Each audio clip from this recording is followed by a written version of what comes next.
Hello. Burg fireworks dili pod.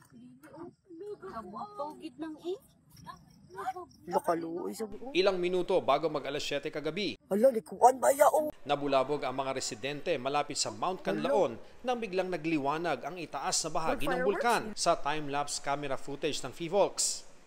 Kita kung paanong nagsimula ang pagbuga nito ng makapal na usok hanggang sa magtuloy-tuloy ang pagsabog. Nasagap din ang dumadagundong na tunog mula sa pag-aalboroto ng bulkan.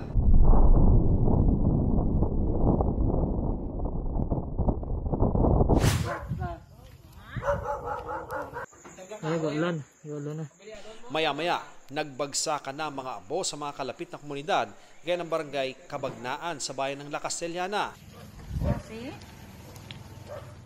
Nabalot ng abo ang mga kalsada, pati ang iba pang gamit sa labas ng bahay ng ilang residente.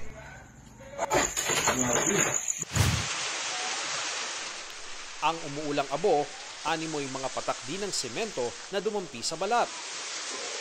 Nagbagsakan din ang abo sa ilang sasakyan. Ayon sa PHIVOLCS, umabot sa 5,000 metro ang taas ng plume o singaw mula sa pumutok na bulkan. Apektado ng ashfall ang mga barangay sa La Castellana, La Carlota City at Bago City. Posible rin ang sulfurous o malaasupreng amoy sa mga nabanggit na lugar, pati sa Canlaon City, Murcia at Bacolod City. Dahil sa pagputok ng bulkang Canlaon, daan-daang pasahero ang stranded sa NAIA. Sa ngayon, itinuturing ng PHIVOLCS na isang explosive eruption ang naganap sa Mount Canlaon mag-aalas 7 kagabi. Inaaral pa kung may bagong material ba mula sa loob ng bulkan ang inilabas nito. Mula Alert Level 1, iniakyat sa Alert Level 2 ang status ng Canlaon Volcano kung saan delikadong manatili ang mga tao sa loob ng 4-kilometer permanent danger zone. Pero kahit daw sa labas ng permanent danger zone, kailangan pa ring magbantay. Beyond the 4 kilometers, kailangan nating bigyan ng reminder ang ating mga kababayan sa epekto ng amoy ng asupre at pagbagsak ng abo kung sakaling magkaroon man ng mga pagsabog pa.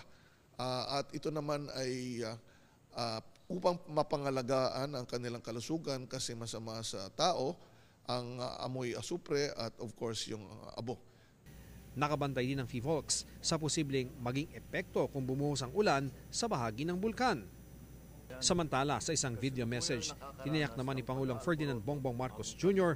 ang suporta ng gobyerno sa lahat ng apektadong residente sa pagsabog ng Canlaon Volcano.